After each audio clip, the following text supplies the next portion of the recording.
tell me what's happening. Tell me what is happening both immediately and in general in Elex. Okay. So just where we are at the moment.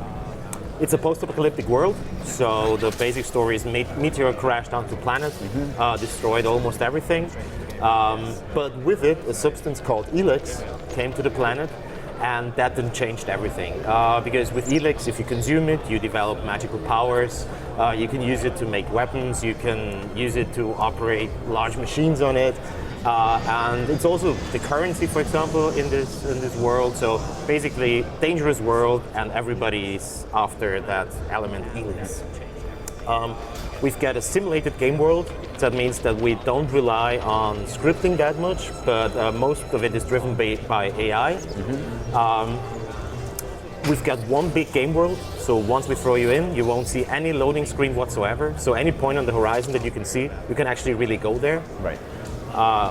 There's different ways of going through this world, and also then if you use the jetpack, with the jetpack you can really reach any point in the game world. Right. The game is very much about freedom, so we have a class-free RPG system. You can go anywhere you want. You can use the jetpack to get anywhere. We've got a huge selection of weapons. So, for example, if you can show a little bit of the sword fighting here, or if you can go back and fight a couple of monsters. I've seen the little bit of a one-sided fight. Sword fighting is one of the main fighting styles in the game.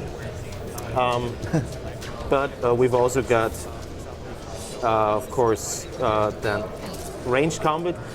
The good thing about our setting is that it allows us to have a really very, very broad range of weapons. So sword with shield, just a sword with a chainsaw attached to it, shotguns, flamethrowers, grenade launchers. Right. Everything's in there. So you're actually seeing some of that AI here, right? Because that lizard creature is not on your side, but not helping them either. Yeah, right. So basically, every character in the game has a faction, and those factions have relationships. And some of these people just wander around the world, and whenever they meet a monster, they're gonna kill it, for example. And so we never know whether a monster is really somewhere, because the whole world is simulated at all times. Right. There's also a full RPG here, so you, for doing quests and killing monsters, you get experience points, you level up, crafting, enchanting weapons, learning lots of skills, lots of skill trees are here. So basically everything you'd expect from a role-playing game, an open world, it's in the game. And we also want to, what is important for us is that the mechanics of the game are not just there as role-playing mechanics, but we want to combine them with the narrative. So for example, to learn skills, you have to go to teachers, but they won't just teach you things like that, but you have to do stuff for them before that. And so, yeah, we just combine the whole story and the whole role-playing game system. Given that it's a sandbox and AI-driven world, how do you introduce, I guess in the first case, quests to that, like structured challenges to the player, but also a storyline, a critical path? How does that all fold together? Well, you can kill almost every NPC in the game world, right? And the story will adapt to that. Okay. And here you can also see guys fighting the monsters. Yeah, and losing. Yeah, and also here you can see the death of Bombi will change the story. That was a named character? Yeah, that was a named character. Bombi's dead now? Yeah, Bombi's dead now, but the game still goes on. Oh no. Yeah, that will then, in the end, it will lead to different endings, of course, depending on what you do. There's a handful of characters in the game that you can't kill. Otherwise, it will just be the story of a mass murderer in a world with raptors. That's a story. Yeah, that's a story. Yeah, not the most interesting one. But yeah, so there's a handful of characters you can't kill, but everybody else, all the side quest NPCs, you can kill. It looked like, Bombi, rest in peace, he was going to get killed by that dinosaur even if you hadn't stepped in and hit him with a mace, right? Most likely, yeah. So then that sort of thing can happen in the open world as well, right? So. Yeah, but usually they only start fighting if you come near it. So we have to Otherwise, if Yeah, you of just course. stand somewhere and you wait for not long enough, everybody will be dead. Yeah. No, but That's pretty deep and dark. So yeah, no, that's but there's a lot of story in here. So we've got around 300,000 words of spoken dialogue. Oh, wow. For the last 3 months, we've been in the studio here in London for voice recording, for the English voice recording. So you're looking at around 60 hours of gameplay, more or less, depending on how you play. You've also got skills like hacking. So, for example, you can open the safe either by getting finding the code, or talking to somebody who has the code, or just using your hacking skills. And that's also the way how we can kill almost every NPC. So there's always a way to solve the quests by using your own skill, finding somebody else to do the job, or then looting, for example, the thing that we have here. For example, we have the Alps. That's one of the factions in the game. So we have 4 factions. The one of the Berserkers. They believe that going back to nature and not using any technology, that's the future. Then you've got the clerics. They believe that technology, that's the future of the planet. You've got the outlaws who are just doing drugs and don't believe in anything, just having a good time. And you've got the Alps. The Alps, they want all the Elex in the world, and for that they build big converters where they throw everything living into it and squeeze the Elex out of them, so they're the bad guys. right. And the player character is actually one of them in the beginning, but he gets shot down. And one thing I forgot to mention is when you consume Elex, it gives you all these magical powers, but the downside is that you lose all your emotions. Okay. And so in the beginning, he's one of the bad guys. He gets shot down, and while he's lying there in the sun, the Elex is leaving his system, and when he wakes up, he feels his emotions for the first time in his life. Right. And that's when the game starts, basically. So is there a fixed protagonist for Elex? Is it always the character seeing here? Okay. Yeah. It's a little bit like The Witcher. So we really want to tell the story of this guy here. So it's a fixed character, but depending on which faction you choose, you will get very, very different outfits and armors and stuff like that. Because, like I said, so we have the Berserkers are like the fantasy faction. They can use magic. The outlaws, they're the ones who use conventional weapons like the shotguns, flamethrower, all that stuff.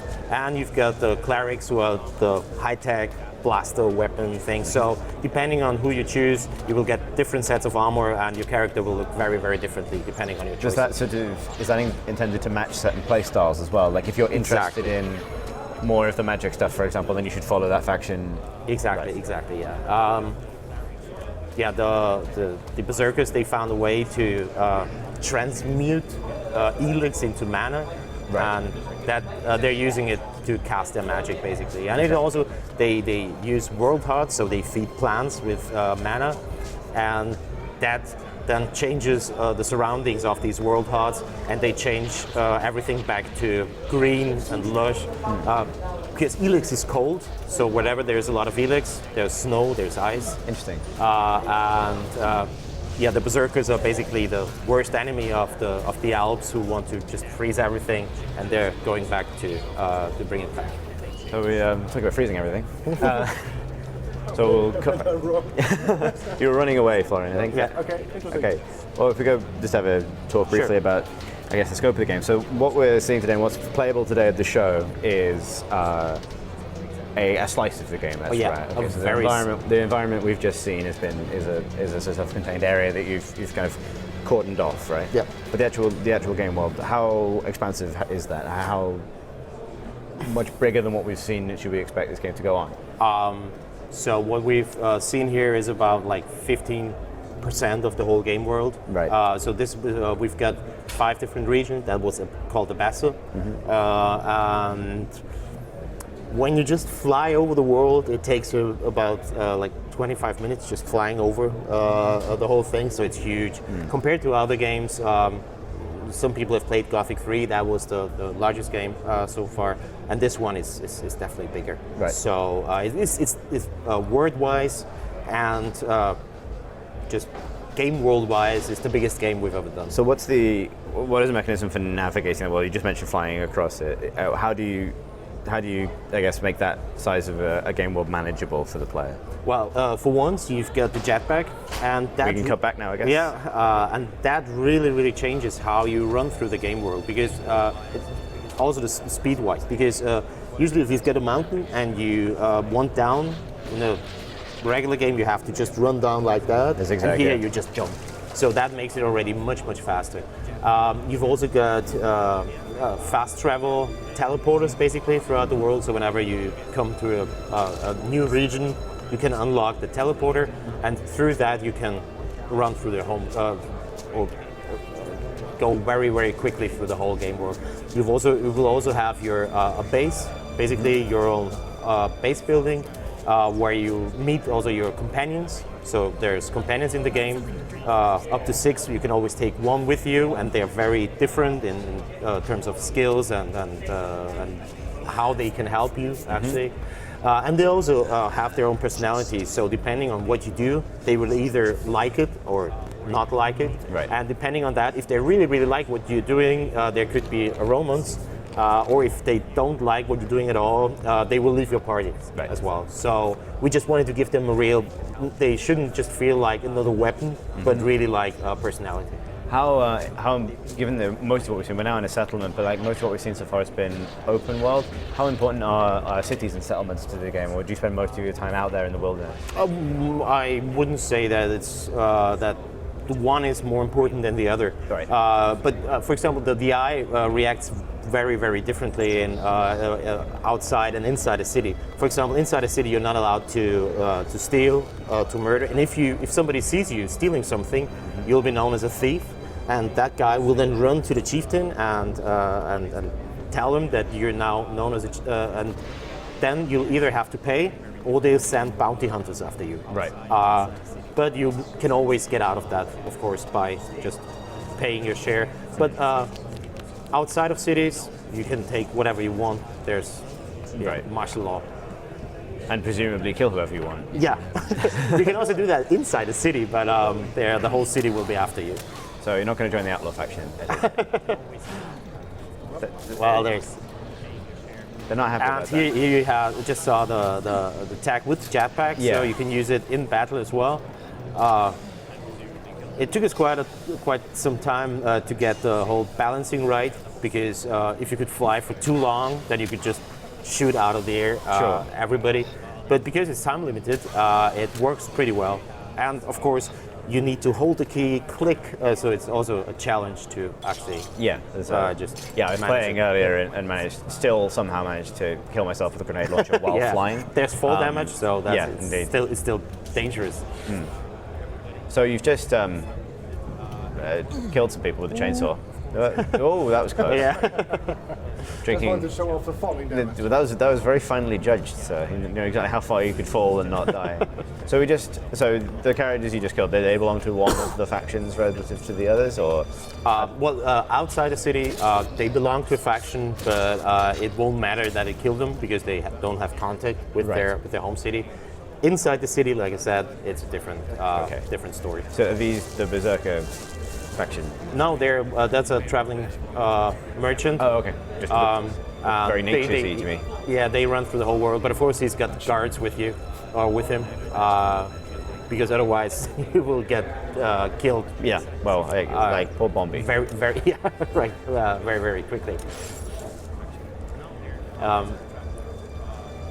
I'd like to say, so this is one of the game world regions, Abassa, that's in the center of it, basically. You've got Idan, that's the fantasy-like region. Then you've got Tavar, that's the desert. Personally, it reminds me a little bit of Mad Max. Right. So that kind of post-apocalypse, exactly. And then you've got Xacor, which is the icy north, where the Alps live. And there's another region where the clerics are, and that's where the comet crashed. So there's a lot of volcanic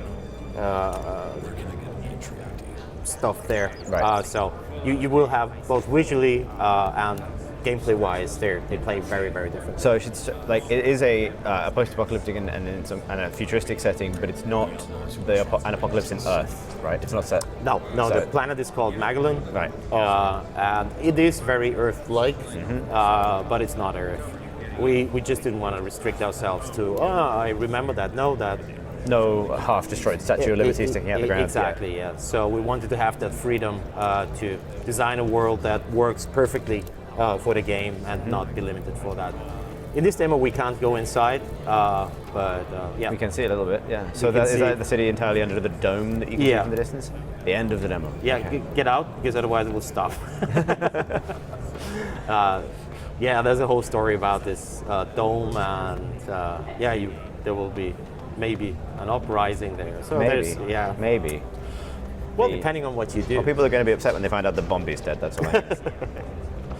So out in the world, you mentioned crafting and a lot of Yeah. gear systems, and I've seen as you've been running around the opportunity to gather resources and that kind of thing. Is that, I guess, more like the sort of open world RPG traditional sort of set of processes? How is the new sci-fi setting informed that kind of thing?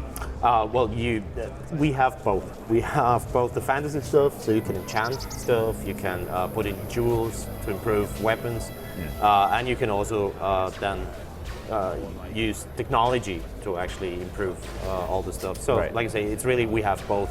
But crafting and finding stuff, exploration in general, is a very big thing in the game. Just the size of the game world is so big that you can find a lot of stuff there. You can then craft healing potions with all the plants you can find. Yeah. So you're using a black hole spell there That's to try and slow this troll down. It didn't Exactly. seem to work. You come back Yeah. to the chainsaw. chainsaw always works. Yeah, chainsaw always works. Yeah. Manipulating gravity, that's of situational use, but Yeah, chainsaw, always useful. Yeah. Always useful. So in terms of, I know that it isn't a like the level. It's not a level scaled game. So as you travel around the world, you may well encounter things that are too tough. Oh for you, yeah, right? absolutely. I played a little bit earlier. Things started well, and then I was killed by a velociraptor, and that was me. Yeah. As long as you stay on the roads, you're safe, basically. But as soon as you just go off and do whatever you want, then there's the danger that you just meet monsters that are too high. That is harsh, but on the other hand, when you die and then you load and you get better and then you come back, and then you kill the monster. You've got a much better sense of progress actually, because you really feel, okay, now I'm strong enough to kill that monster. Yeah. It's also, they don't respawn, so so- the world is what it is. Right. So the everything monsters that's are- going to be in the world is there at the beginning. Exactly. Interesting. Yeah, and also, we're really open world. We take that really literally. So when you start the game, you could run for half an hour in one direction and start your game there. So any NPC that you meet could be the first NPC you're actually talking to. Okay. So it's really open world as open world should be. Right. Does the critical path, the main story, then take you back through specific places, or is it more that you kind of find your own way into it through? You find your own way. There's some points in the story that you will go through the main story, but everything around that is completely up to you. You will have to join one of the factions at some point, for example. But this could be in hour 2 of your game or in hour 20 of your game. Right. So you can try out every faction before you actually make the decision, or you just go in and say, no, the outlaws, the stims, the camps, that's my thing. Right. I I want the magic drugs. Yeah. Yeah. This is an alpha build of the game. Yeah. I understand that you're still a fair way away. Where would you say the game is at in terms of its production? We've been in alpha for some time now, so the game is scheduled for release later this year.